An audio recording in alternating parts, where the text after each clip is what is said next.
Hello बच्चों, let's see this question.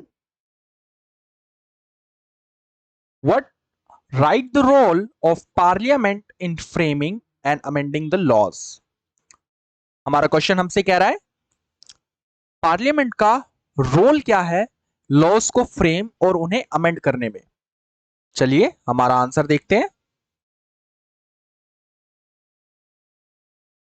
So it is the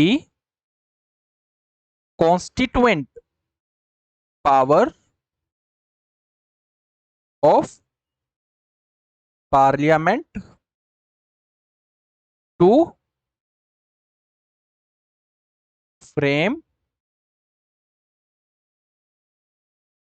and amend the laws. तो let's see कैसे parliament laws को frame कर सकती है एंड कैसे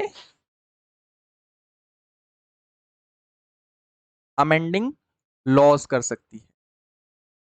सो बेसिकली अगर हम फ्रेमिंग लॉज में देखें so parliament can make laws in central list.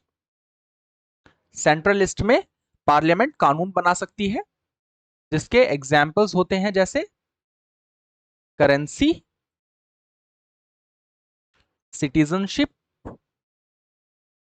Etcetera. अगर हम दूसरा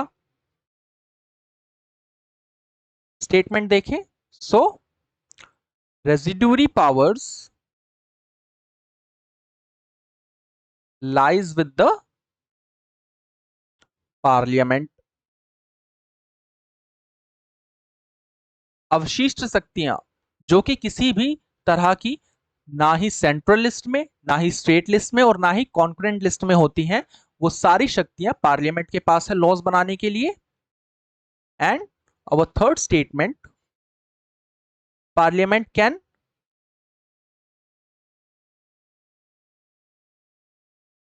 state can request parliament to frame laws on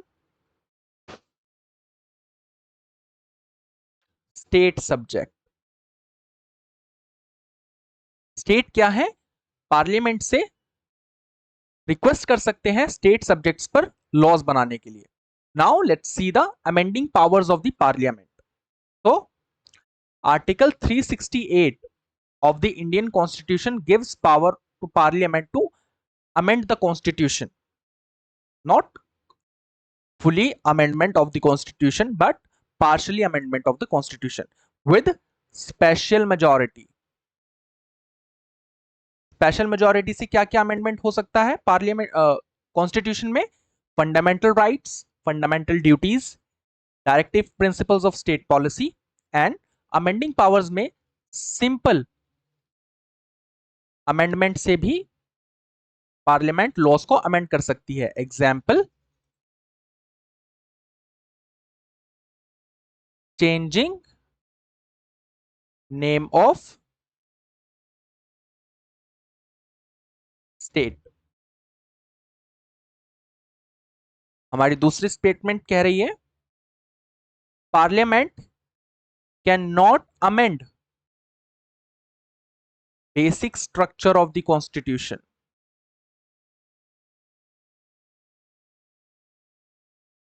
of constitution.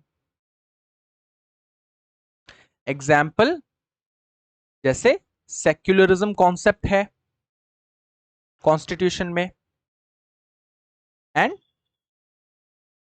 Unity and diversity concept है. इन चीजों को पार्लियामेंट अमेंड नहीं कर सकती. I hope you understood this question and thank you and best of luck.